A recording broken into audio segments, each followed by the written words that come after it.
Welcome to Live Music Showcase here on 88.5 WMNF Tampa. I am your host, Ken Apperson, and we are here in studio with Chris Stills. How you doing, Chris? I'm very good. Very good. Thanks. Now, you might recognize Chris from an interview that was done on this station earlier this week by the legendary Marcy Finkelstein. Thanks so much, Marcy, for featuring him on your show. And now we get to have you on our show. I love it. And performing here in studio ahead of your show at Shamsi tonight in Safety Harbor. That's right. I'll be posting a link for tickets to that show in the live stream, which is already happening right now on Facebook and on YouTube. If you want to take a look at the live stream, want to see what Chris looks like, want to see what our studio looks like, looks fantastic today, thanks to the efforts of our tireless video team.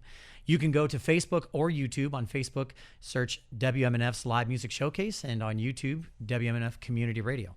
So the way this show works is if you've never heard us before, we have a little bit of music. We chat a little bit in between songs, but honestly, we're big music heads. I'm a big music nerd. I'm here for the music as well. Do you mind if we dive right into a song? Oh my gosh. Okay, sure.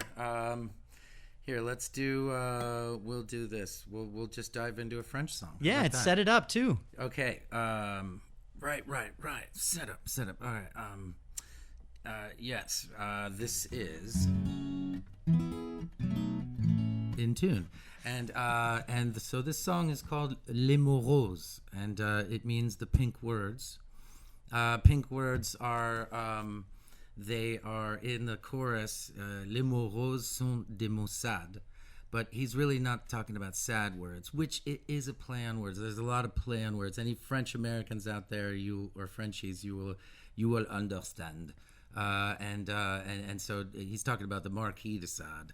Because this is a bit of a sadomasochistic thing to this song because it's French and the French are so brilliantly, beautifully vulgar, and the most beautifully vulgar people when they want to be and when they choose to be. And certainly these pink words are words that when they are said they sting an owl, and then so those who say them wrong will be cursed. Okay. Les mots roses sont des mots maudits et quand on les dit ça pique et non, les mots roses sont des mots sad et quand on les dit ça pique et aille, les mots roses sont des mots dits.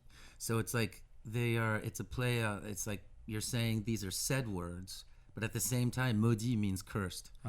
And then cursed are the ones who say them wrong. So maudit soit qui mal les dit. So in other words, make sure your pronunciation Make sure you studied in French. Take it anyway, away. Let's go. Let's see.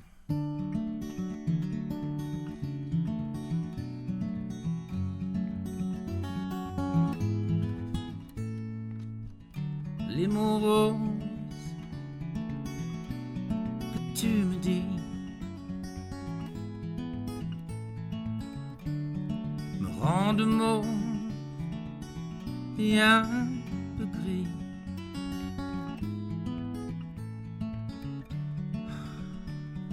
Triste, sans savoir pourquoi. En un mot, etc.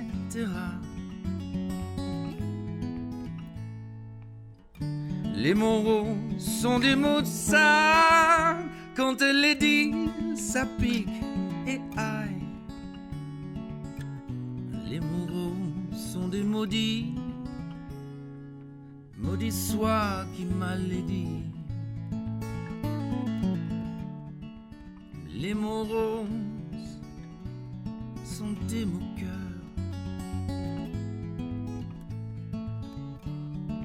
qui se foutent de nos douleurs. Les mots roses sont démodés. À peine lancés, déjà fadés. Fadés, fadés, fadés, fadés. Les mots roses sont des mots sales. Quand elle les dit, ça pique et aille. Les mots roses sont des maudits. Maudit soit qui m'a le dit.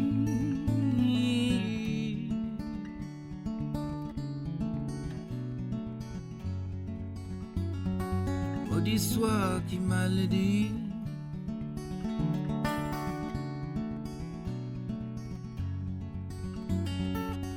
Maudit soit qui m'a le dit.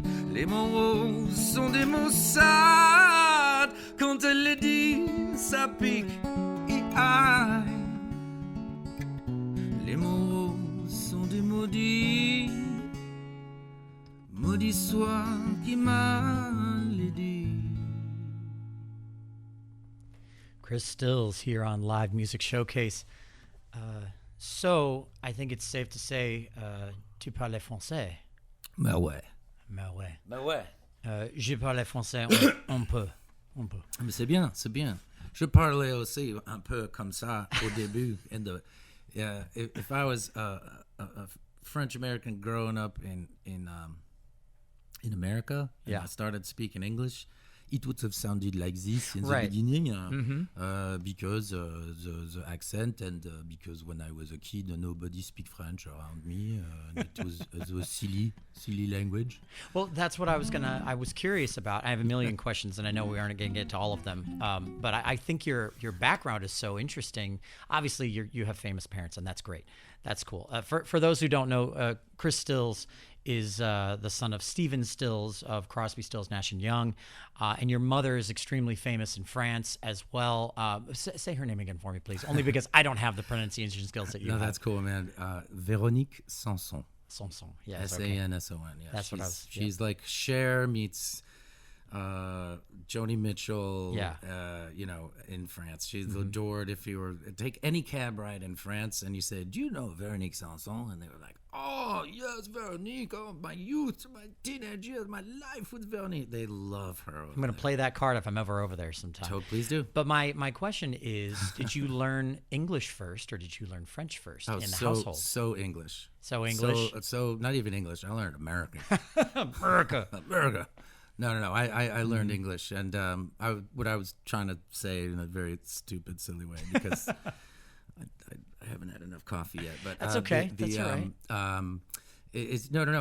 My mom always spoke French to me, and you know I'm a believer that the mothers play such a special role in children's lives. There's a connection that is kind of I would say deeper than with the father, and I say that as a father of two daughters. And but so my mom always spoke French to me, but I refused to speak French back. Because I was in America. I was born in Boulder, and then I was raised, and then we moved quickly to Los Angeles. And yes, I went to visit Paris, but not long enough to do anything about it. But then but she spoke French to me, and like nobody in the world was speaking French around me. So I was like, this isn't a thing. Like, and as a kid, it's like seeing your teacher outside of school when you're a child. You're like, what are you doing in this restaurant? You're supposed to be like, you don't belong here. You're sleeping at school, right? That's like where you live. Anyway. Same thing, but then I went to France and I found myself up in Normandy in a camp, and all the kids were making fun of me, and so I basically spoke fluent French from one day to the next in a horrible accent. But my mother was like, "Oh my God!" I was like, "Je vais aller jouer avec les enfants," and my mom was like, had to do everything in her to not go, "Oh my God, you're speaking French," and she was like, "Okay, fine, we should à tout à l'heure, Tout à l'heure. And she was like, "Oh my God," and that was it. That was my French, and my accent got better over the years. Sure, and as it does. And so, do you feel, anytime you speak French now, do you think of your mother? Do you feel a connection to her in those moments, or is it just kind of like flipping a switch? There's a bit of a switch. There's a when I go over there long enough, I actually dream in French. Yeah. And that starts then you wake up and you're like, I got to go back to America. No, just kidding. No, it's really cool. It just, it's a thing. You learn another, I don't know, I'm not want to say that I have personality disorder, but my wife says that when you speak in French, you speak like this. Apparently my voice drops, but it ain't. So I'm gonna try and talk like this now. But keep your I love it. I do out. think of her. I think of my grandparents. I have a culture over there. The French way the French are awesome. You know, Yeah. the French, the food. culture, the food, Oh. but just they know how to live, and there's a thing about the French, you know, and I'm just, as far as getting thrown into this, you know, plane of existence and the universe like zapping me into my mom's belly, however that works, you know, Yeah. it's just like, you know, I'm so grateful for that side of my life. My grandparents, my grandmother was so close to me. She raised me for a few years because my parents were on the road, and then she was a very stabilizing force in my life because there was a lot of chaos for a while. But Sure. and so, you know, she taught me. My grandparents taught me how to dine just in case. This is like the French mentality, but this was my grandparents. Just in case you get invited to Buckingham Palace Yep. by the king and the queen or the princess, you'll know exactly what to do. And this is what like French parents tell their kids when they're teaching them manners. Wow. And they're like, and I don't know, for some reason I believe them.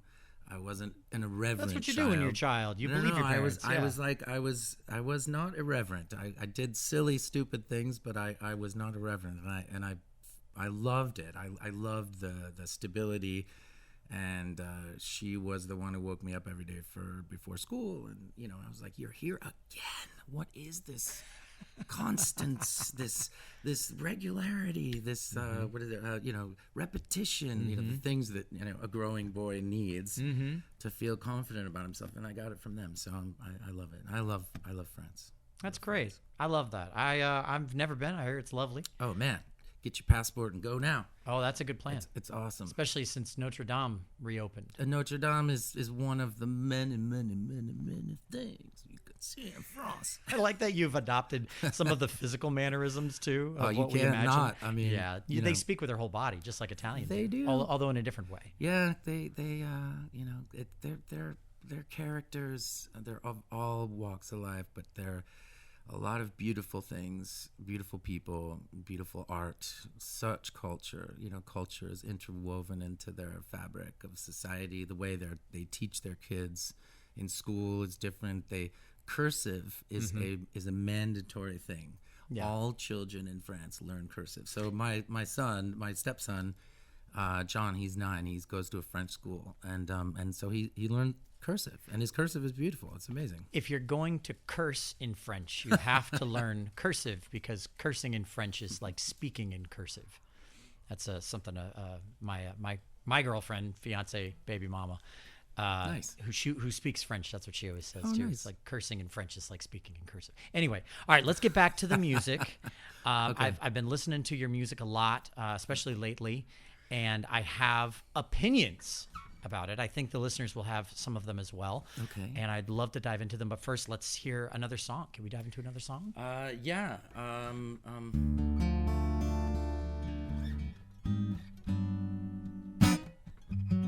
All right, here. Why don't we do this, since we're here and probably people are getting to know me? I'm going to play a bit. This is the first song I ever wrote. Yeah. Gotta love a first. Gotta love a first in any context here.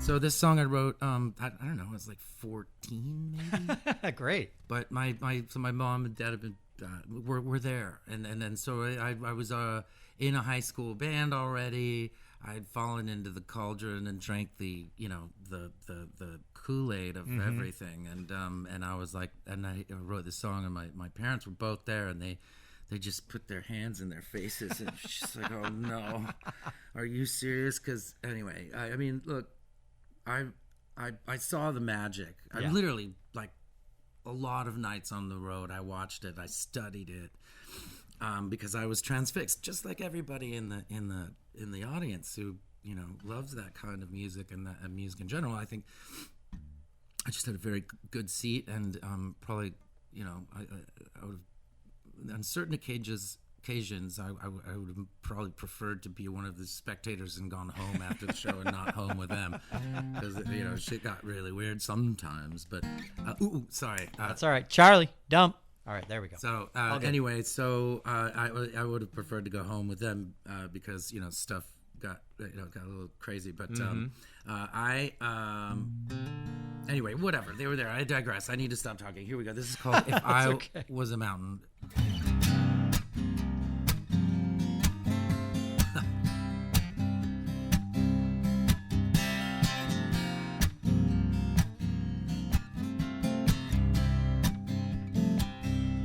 If I was a mountain, or if I were on a tree,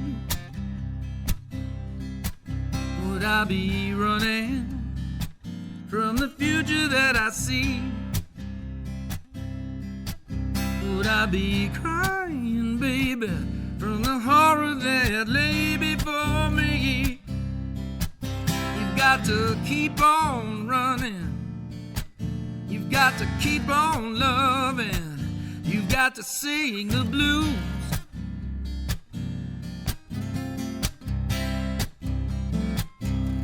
I look in the mirror and I wonder who I see. I see a person who tries to be all he can be. And for this person, there is no tomorrow. And this person singing the blues. Deep in my heart, down in my soul, I can feel the pain as it slowly grows. But I can shine the light, I can blow away the pain. And that evil face I will never see again. You've got to keep on fighting. You've got to live like the lightning. You've got to sing the blues, yeah. I remember the future through my childhood eyes. The people were smiling and banished from all tempting lies. And I catch myself wishing that I was a child again. So come on, honey, help me make them understand. You got to sing the blues.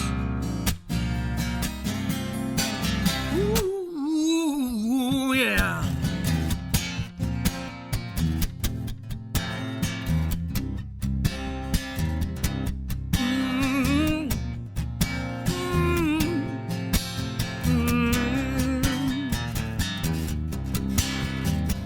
Gonna have some good times, gonna have some bad times. Gotta keep on singing the blues. You've got to compromise the death from the lives. You've got to keep on singing the blues. You've got to realize the death from the lives. You've got to keep on singing the blues. You've got to realize, you've got to open your eyes. You've got to keep on singing the blues.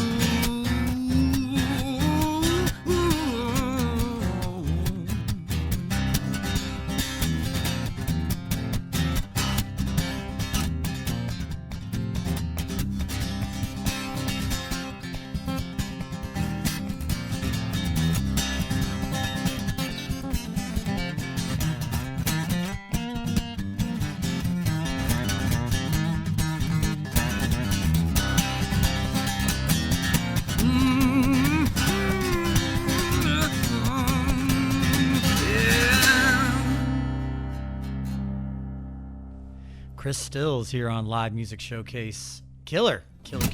Tasty licks all around.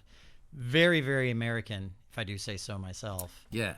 I mean, it's there, you know. Considering your upbringing, your background and everything, if I'm, you know, from a cursory glance, obviously.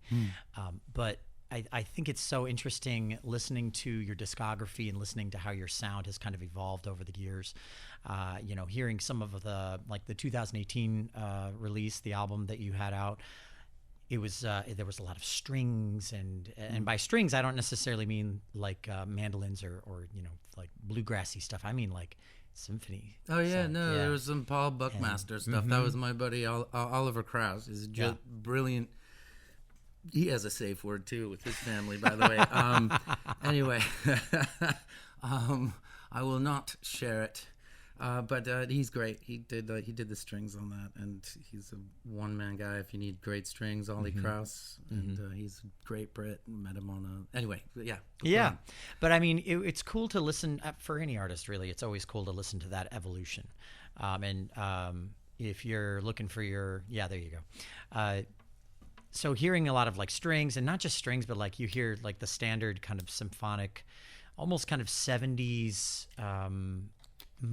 Not Motown, because Motown's pre-70s, but the 70s thing where they would include, strings and pop music and things like that. It has that quality. I love that too. I thought it was great.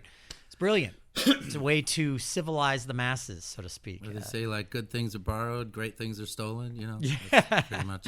Absolutely. Yeah. And then the more recent album, the 2023 release that you put out, and it's a little more guitar heavy. It's a little, in my opinion at least, a little more guitar heavy, and the harmonies are obviously ringing throughout everything.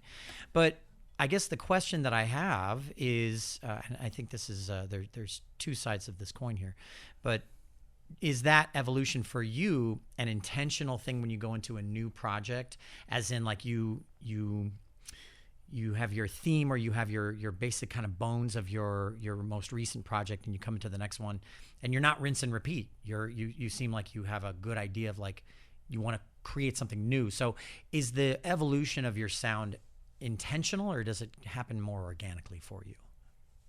I mean, I think there's always, I think I'm just going for honesty. Yeah. Really. I'm a player, Yeah. Songs they come and they, you're telling I'm telling a story. I'm telling mostly of my story, and sometimes I write about, whatever it is, but I think I tried to like in 2005 I got a little producery. I think my second record was I was trying to do something that I either wasn't really fully prepared for, or Sure. I was like going for a sound, and I was like kind of trying to take these songs and fit the bill for what was going on, and I sort of look back at that, and I'm like, I'm very proud of that record. I made it with Hod David and in New York City and in Sure. France as well, and also this is my first time singing in French. But I think as I sort of grew up, I try to, unless I'm working with a producer, really actually like, I don't know, unless we have a pure vision, then I just try for honesty, simplicity, and there's, sounds and production is sort of second to, as long as the song speaks and the chorus hits the way it should, then we're good. And I just try and keep it simple, stupid, Music in and of itself is complex enough without us in the studio, trying to overcomplicate things when we don't have a clear vision. Well, I I have a clear vision on a song. It's just Sure. sometimes sound-wise. I'm talking about like synthesizers, or like, what do we do? Do we put an 808 on this? And like, dude, I forget this, and blah, blah, blah, blah, blah. And at that point, I was young, and I was, I don't know, my head was not. And so today I think I'm a lot more stable in my brain. In my production value, but Sure. I love what you were talking about, those strings, and Yeah. I'm a big fan of the 70s. I'm a huge fan of the 70s and the 60s, and that will always sort of, I think, find its way into my music. Sure. And I do have sort of the pre-branded hat of sounding like, for me. I can't really help what I like. Sometimes I wish I was like, man, because I do have friends that are children of famous parents, but Yeah. then they became rappers. Yeah. Or they did like, they're DJs in the EDM world, and it had just nothing to do with their parents. And I'm Sure. like, but I like rock and roll. Like, and so I just like, it's been kind of like hard for me to do what I love. Yeah. And step out from underneath what is a pretty big shadow. But I think, people who do come see me and I do get a lot that, you may resemble your father and your mother, and you may sound like them a little bit, but you are your own thing, which always feels good. And and there you go. So that's it.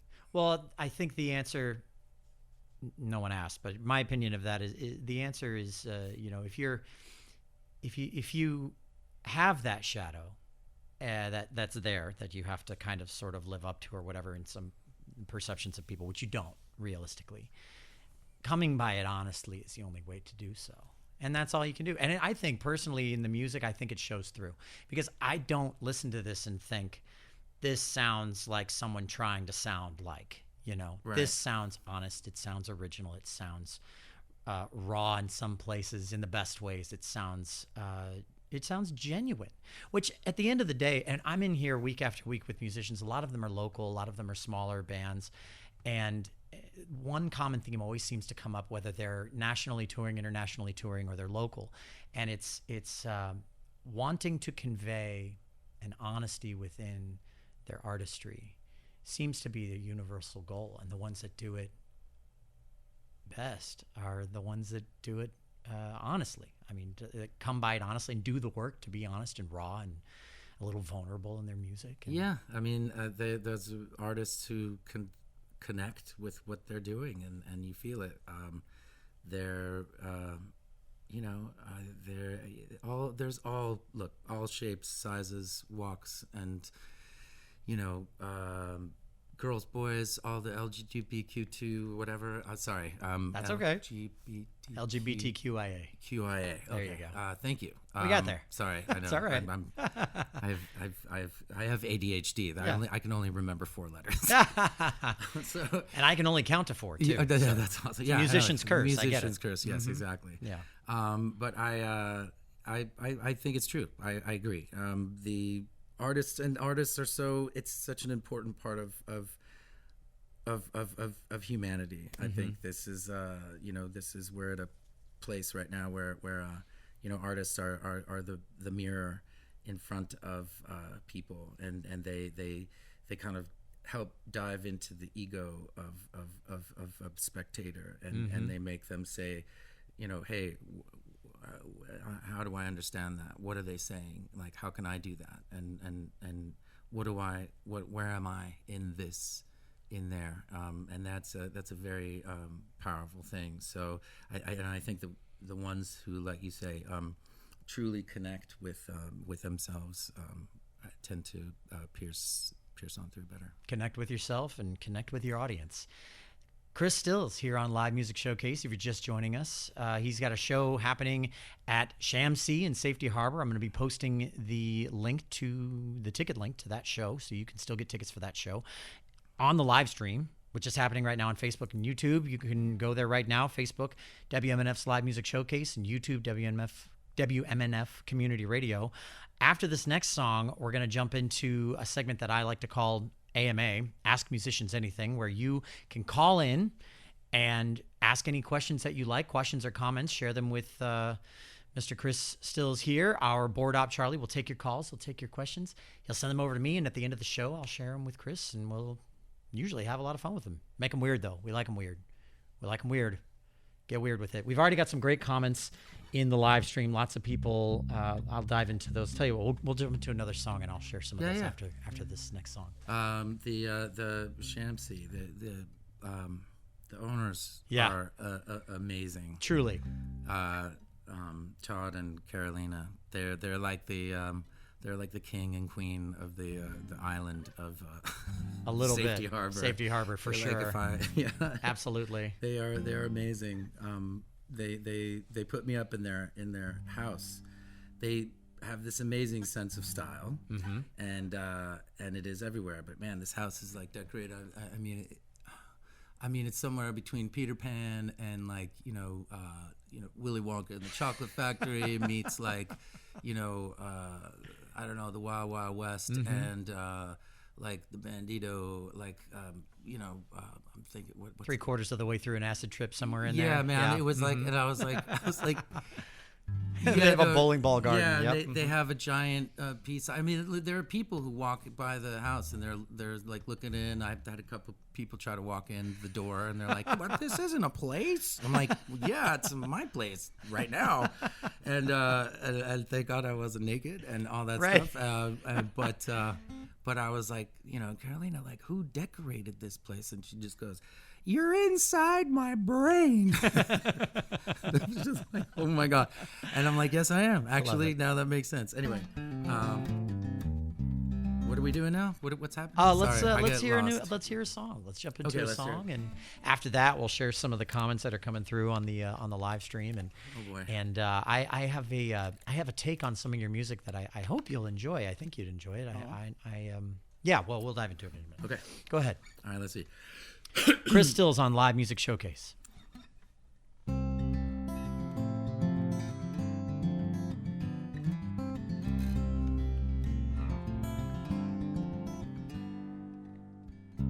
Little lady of luck, be true to this feeling that I have for you. Open up your heart and I will open mine.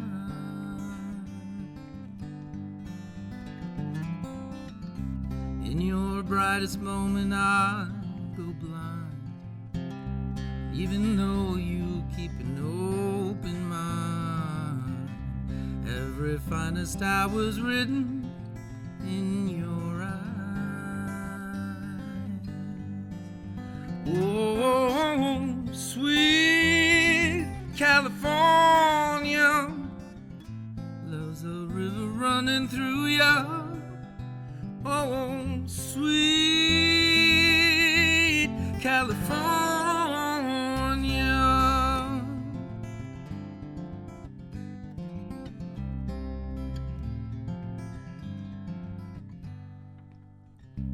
You and I know we've always been, and always will be through thick and thin. Oh yeah, nothing's gonna come between us in our lives.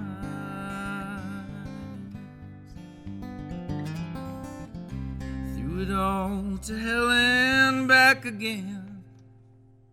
With every hand we're dealt, we'll raise the bets. Oh yeah, nothing's gonna keep you from yours or me from mine. Oh, sweet California, I don't ever want to leave you with your starry lights shining through these starstruck eyes. Always dreaming, never sleeping, sure ain't leaving, you know how. All my sorrows will be gone tomorrow. You can follow me to be free in California. Follow me to California.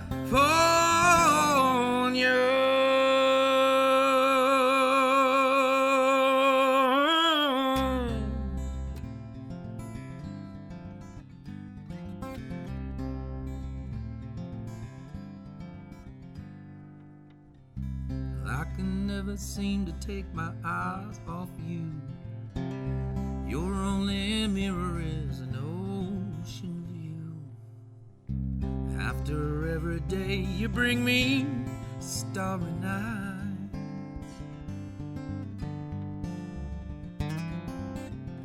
You gave me a place to call my own, and in your arms you make me feel at home.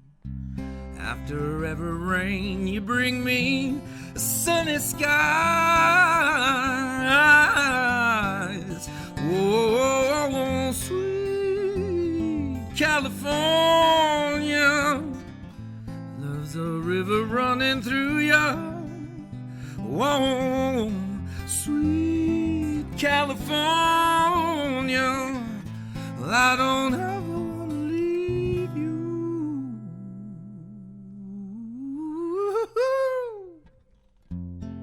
Sweet California, follow me to California.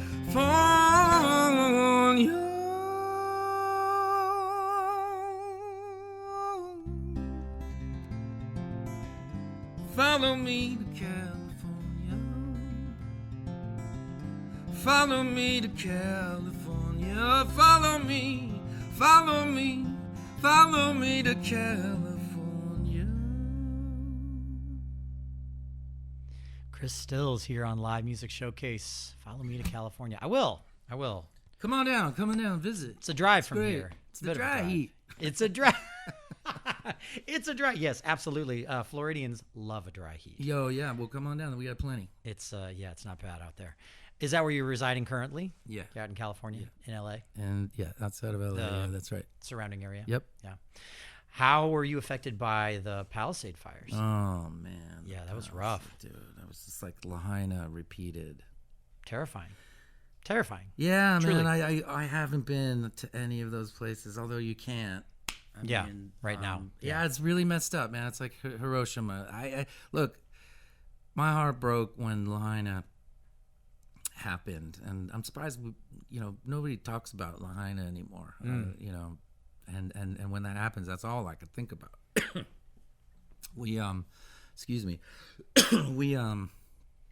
I lived there during COVID. We got out of LA. It was the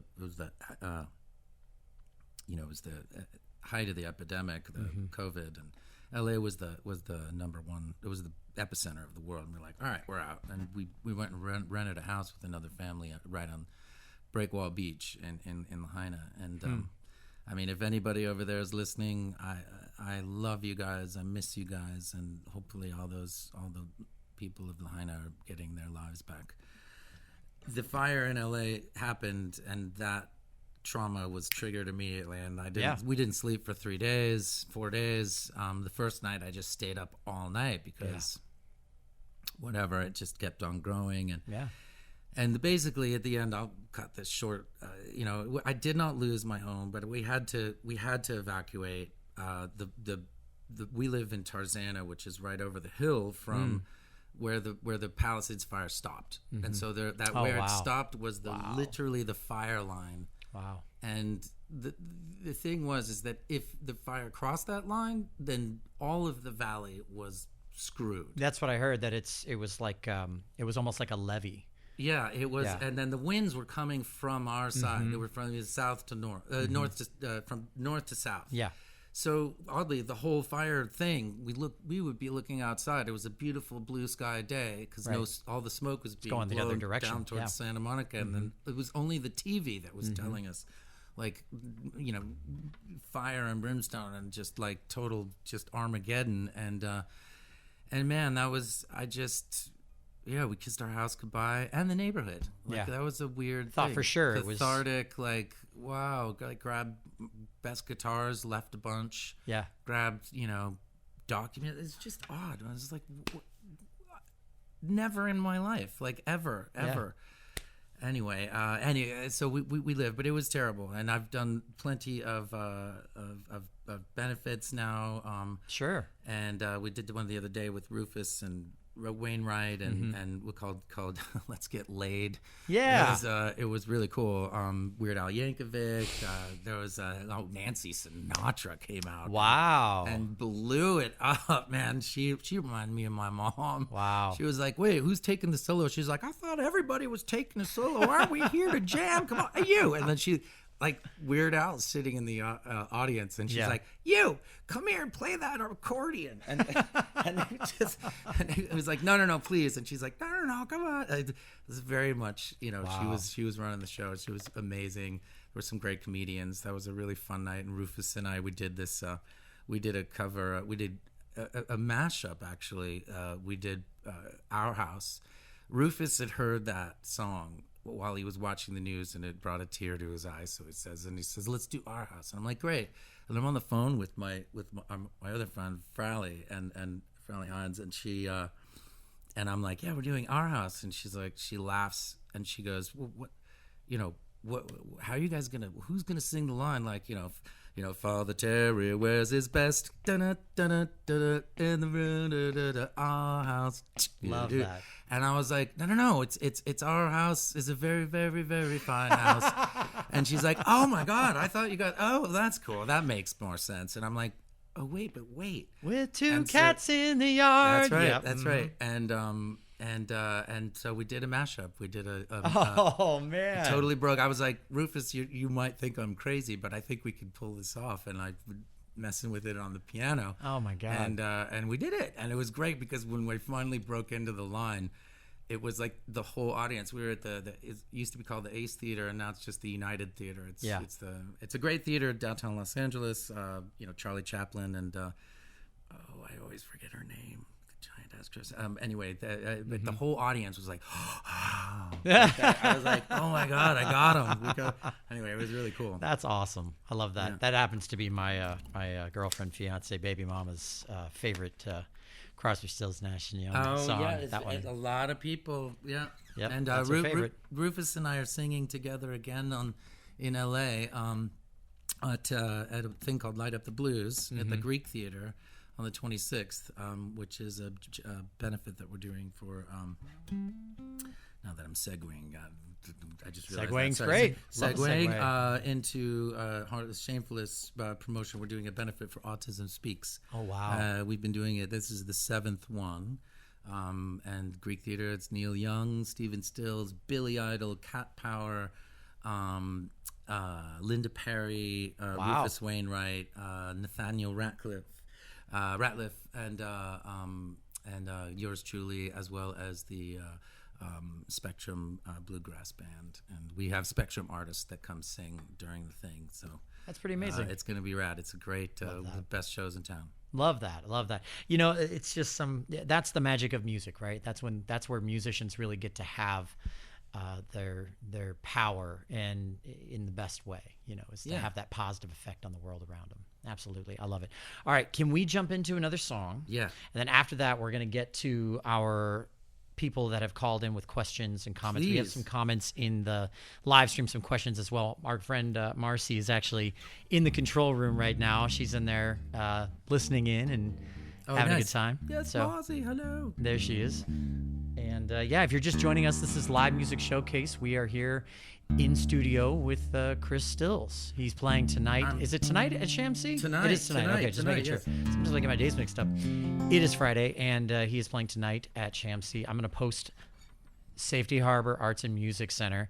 I'm going to post the link for the tickets right now in the live stream. Facebook, WMNF Live Music Showcase, YouTube, WMNF Community Radio. And take it away. What's this next one going to be? As soon as I get into tune, this one is go ahead. Be, and by the way, if you've never been to the Shamsi, it is the most. I felt like I was in the building itself. It's like a Dali exhibit. It's really cool. No, that is the outside of Carolina's brain. That one. Yeah. Anyway, so if anything, come check it out. It's a selfie heaven. So this is a song. It's about moving forward in your life. It's called "Step Further." Anyway, could I get a little reverb? Like, will you just like? I call reverb Kool-Aid because it makes me sound cooler.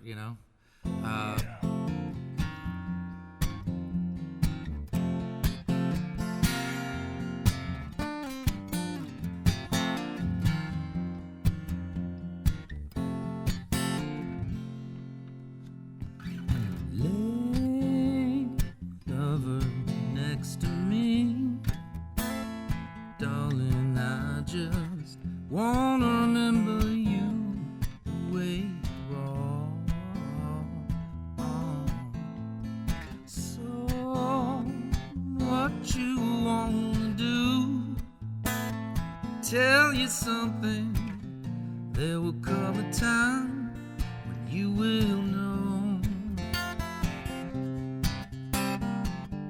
There will come a time when you should step further.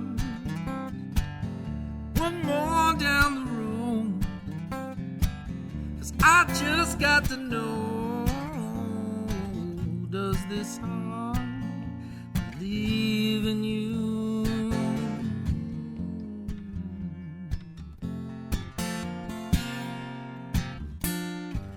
Say something back to me, remind me to believe that I still have the words to move you. Say you're the one, say you're the one, say the words and I'm ready. There, say the words and I will step further, one more down the road. 'Cause I just got to know,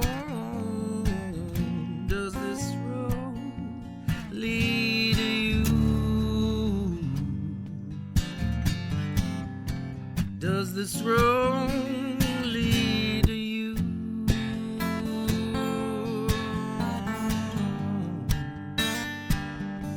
Lead me to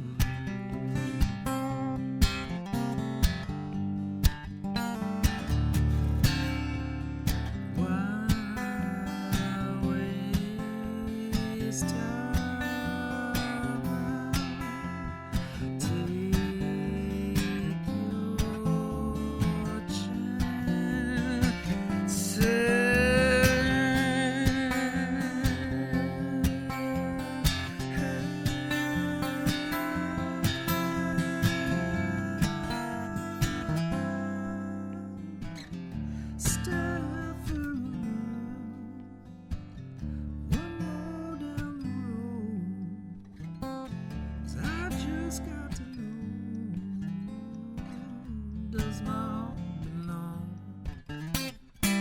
step further, one more step down the road.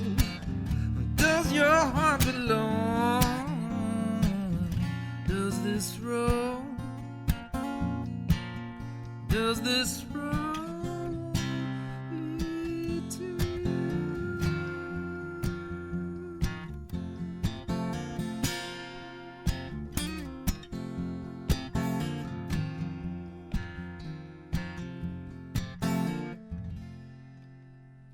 Love that. Love that song. Great song. Thanks, man. Beautiful. Chris Stills here on Live Music Showcase, playing at Shamsi in Safety Harbor tonight. I did post the link for tickets in the live stream, so if you want to head over to the live stream, you can do that. Also, fun fact, we're on a radio schedule here if you're listening on the radio in your car or at work or wherever, which means the radio schedule follows a tight schedule. The radio broadcast ends at exactly 3:01, but the live stream broadcast ends whenever we want to. Good catch. Pineapple. Yeah.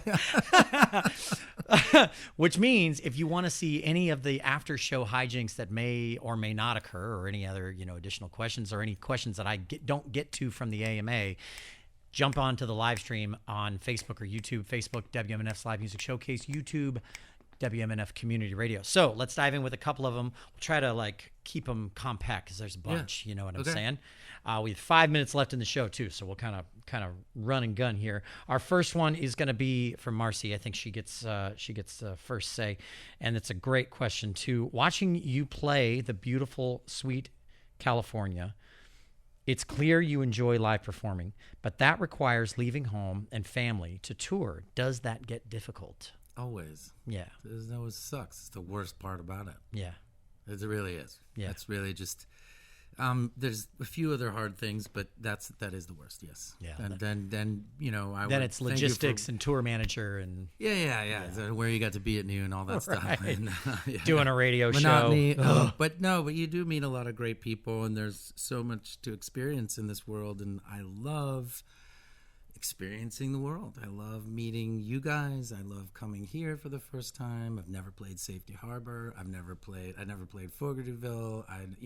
All these experiences, and I'm really lucky. And I get to play music. And just so, but that trade-off sucks. Yeah. And I miss soccer games, I miss ballets, I miss like all the things, and I missed a couple birthdays, and that really sucks. Yeah. Anyway. Well, all right. So the next one comes from our program director here on the show, at the station here, and she says, "What's your wildest story from being on the road Oh my God. that you can say on the radio?" And make it brief. Oh, what kind Well, of, I'll tell you what. let's see. Wait. You got one? Well, there's so many. There's so like, many. Literally, like. I'll tell you what. Let's come back to that one after the last song. All right, yes, we will and that tease way, you. That way you have some it's a time. great tease to stay and go on to the online part. Go on to the online part. Yes, absolutely. Which we're like 30 seconds. From. Yep, we're a few minutes away from that. All right, so jump onto the live stream if you haven't already, because that's where the rest of the show is going to take place. These are the credits. These are the people that really matter on the show, the crew, the people that are working behind the scenes to make sure that it looks and sounds as good as it does. Sound mixer, Mark Perfetti. Audio assistant, Pam Robinson. Our video director is Ed Lehman. Our camera operators are Lisa Reuter, Charles Holsapple, and Marcy Connors. Our technical assistant is Ike Parham, and our board op is Charlie Cushing. I'm your host, Ken Apperson, and this has been Live Music Showcase every Friday at 2 p.m. after the news headlines. Make sure you come back and give us a listen next week. Would you take us out with one last song? Sure. You think you can manage? Yeah. Rustle up one for us while he's tuning. Again, the link for his tickets for his show at Shamsi tonight is in the live stream. It's in the comments of the live stream. Head on over there to get tickets to the show tonight. Ooh, that's cool. Do what you want to. Say the things you want to do. Whenever you like. I ain't trying to fool you. Sure ain't trying to con you. I just wanna hang with you, baby, whenever you like. Some things change with the rising sun. Baby, don't you worry, I'm as faithful as the day is long. Laying down together in the cover of dawn, looking out the window, listening to the city hum its song. Baby, if that's cool, say that what you wanna do. Go where you want to, whenever you like. I ain't trying to con you, but I should like to call you. And then we can go out together whenever you like. Some things change with the rising sun. Baby, don't you worry, I'm as faithful as the day is long. Laying down together in the cover of dawn, looking out the window, listening to the city. It's song. Baby, now that's cool. Ooh, that's cool.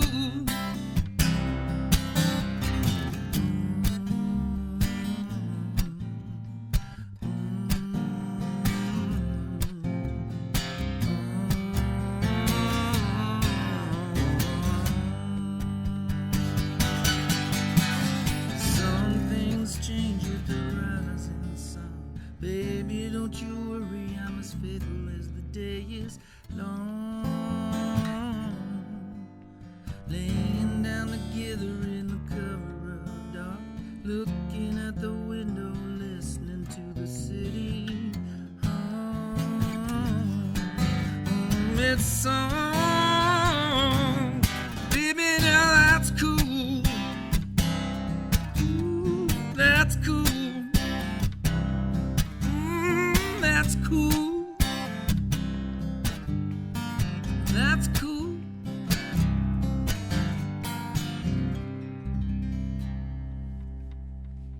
Chris Stills here on Live Music Showcase, and we have now officially entered into the completely online version of the show at this point. We're in the after show, if you will. So, what is your wildest story from the road, if you have one in particular that you like?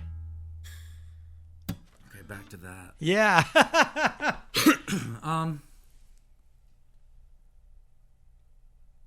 Oh God. I mean, I'm just my head is flooding with moments. Let's see. What was the cool thing? Well, I mean, there was like cool how. Get more specific. I mean, I'm a fan of weird. Right. Maybe a weird fan moment. Oh God, you guys just go weird and dark. Okay, Welcome to the inside of my brain.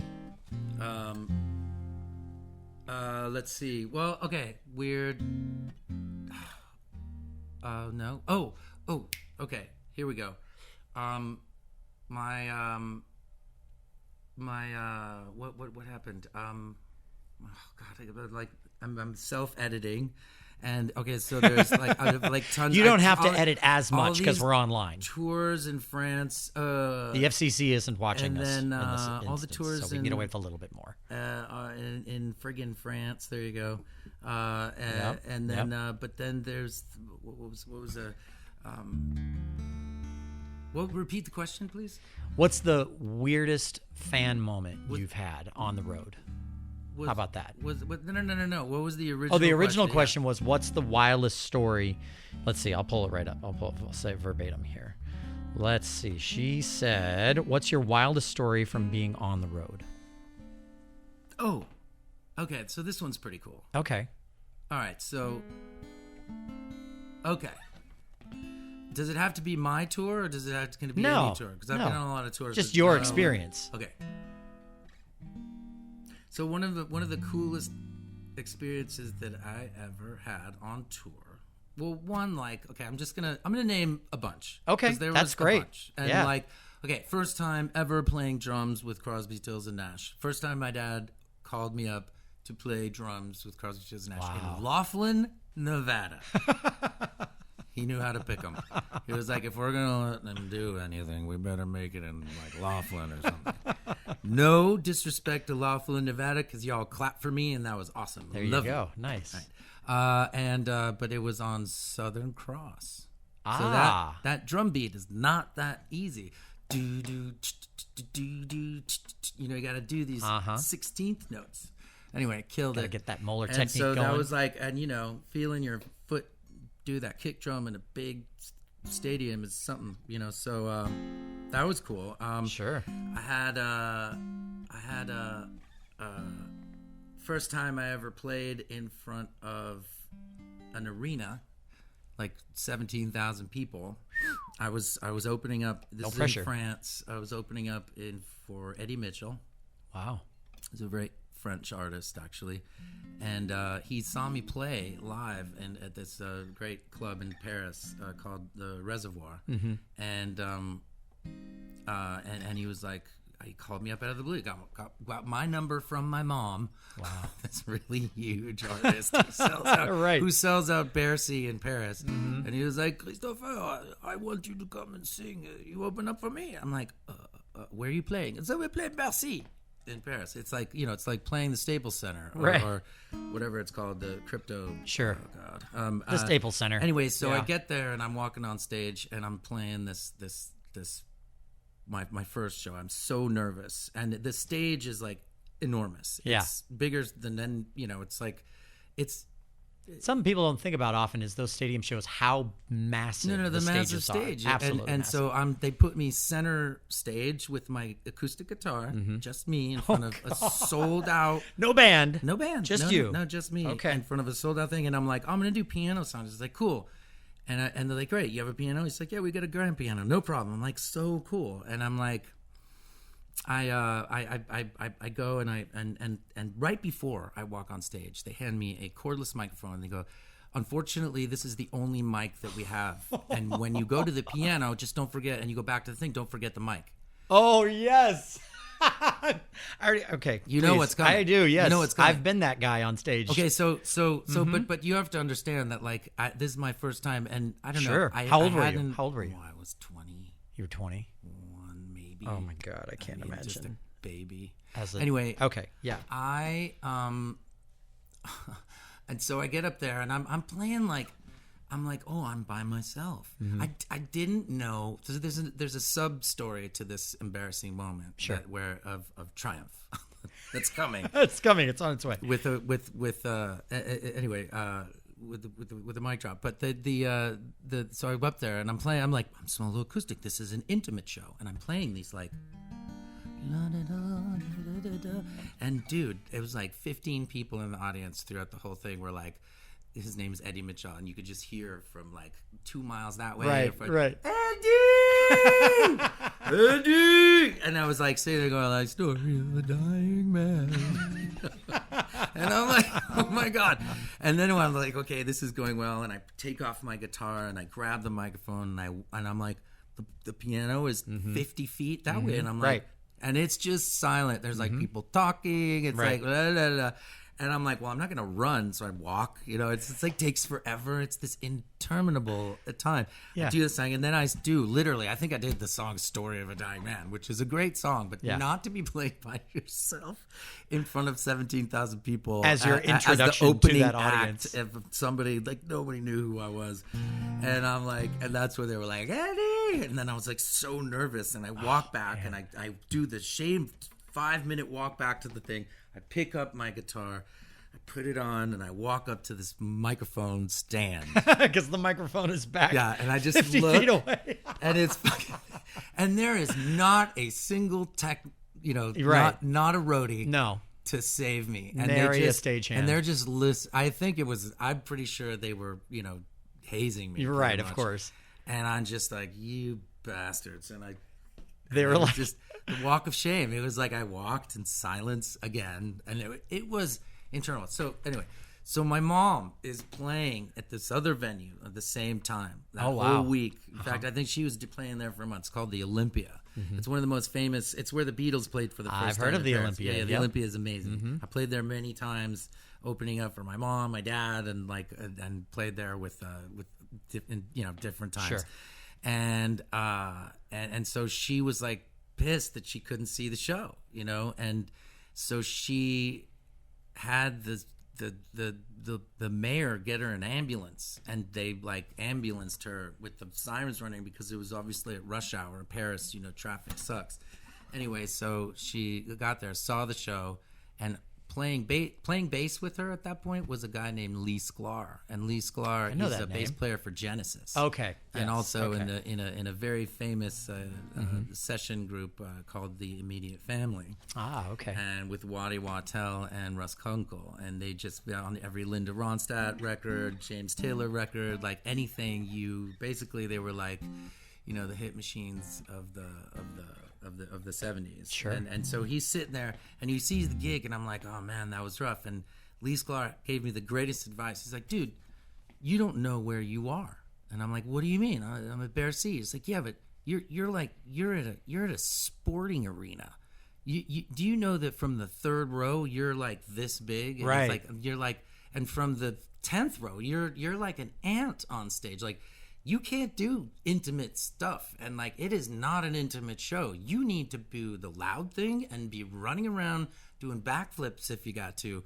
Try that, and then get back to me. And then I was like, oh, and literally, and so the next day I'd played there 5 nights, and the first 2 nights it was like, Eddie, it's Right. rough, and they came the second night, and then the third nights I did probably a song that I'll play for you here before I leave, but it's Cool.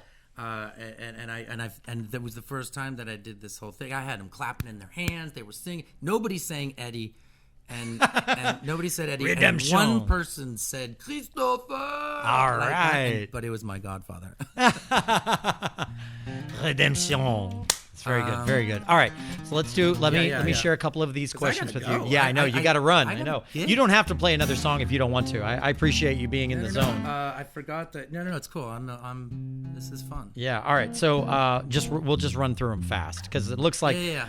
Debbie, and full disclosure, WMNF listeners are big Crosby, Stills, Nash and Young and Neil Young and all those fans. So we'll just let's see. What are the guitars he usually plays, and does he play the same as his dad? Great show. So Thank you. Hello, listener. Who is that? Dan Sell. That's from Dan All Sell. right, Dan, how you doing? Mm-hmm. What guitars do I play? Well, right here, what I'm playing right now is a Martin D45 model that was made specifically for in honor of Jerry Tolman, who died in 2000 in a car accident. Who's my dad's manager, and he's a great human being. So I'm playing that, and I have but I also love. I love Gibsons. I love them all. I have the beautiful J200. Actually, it was when I made my first record. I my dad's guitar tech came down, and he's like, your dad gave you a present, and he says, welcome to the biz, kid. And I opened it up, and it was a seafoam green J200 from the custom shop, and it sounds amazing. And I got an old 70s Hummingbird as well that I got off of Ethan Johns, who produced the first record. And I have a 63 Strat that I play, and I got a 60 SG, and those are kind of my guys. I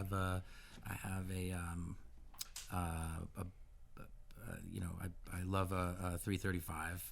Who doesn't love a 335? One, black one, and and then next would be I do not own a Les Paul, weirdly, and I don't know. I just, so many people play Les Pauls, and I just was like, all right, I'll be the punchy guy with the SG. There you go. The Strat. Anyway, yeah. So I like that. That's cool. All right, and then there's a bunch of them. I'm not going to bore you with all of them. Yeah, but this one is let's see. This one's from David Bryant. He's another programmer here at the station too. So he was listening in, and he says, "Has Chris performed with Lucas Nelson?"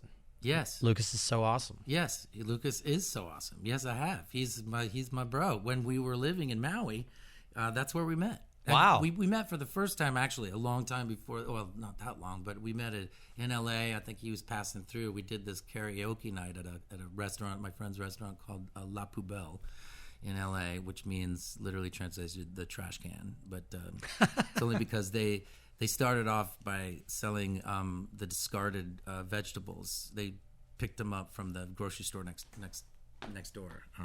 They're like, because grocery stores have to throw away food that has any blemish on it, but it's actually fine.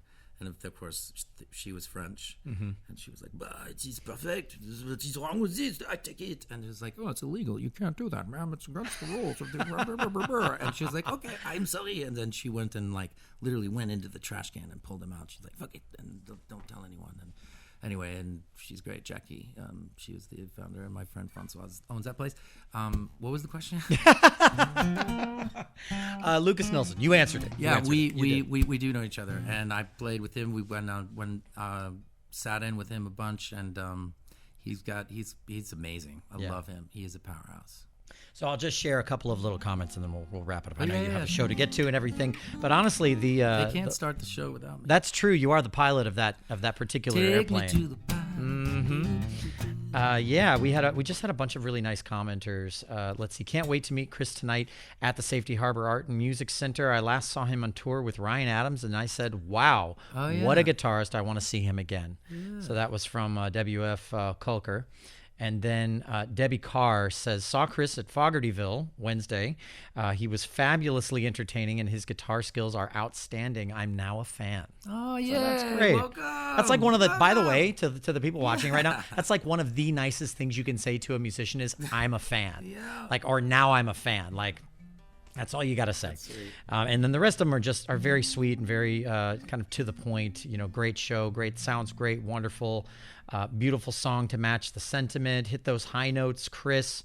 Lots of emojis. And then one comment in particular from one of our favorite viewers. This woman has been watching this show, to my knowledge, for years on Facebook, and she's one of my favorite people to watch just because she's straightforward, she's honest. She's gonna give it to you in the comments if you need it. She said, "Wait, no, just kidding." You'll be happy. You'll be happy. Okay. She said, "I'm thrilled personally." She said, "I'm absolutely loving this interview. Personally, my favorite one ever, and the music is heart emoji." So. Boom! We did it, everybody. Well, close up shop. Shall be reinvited. Bam.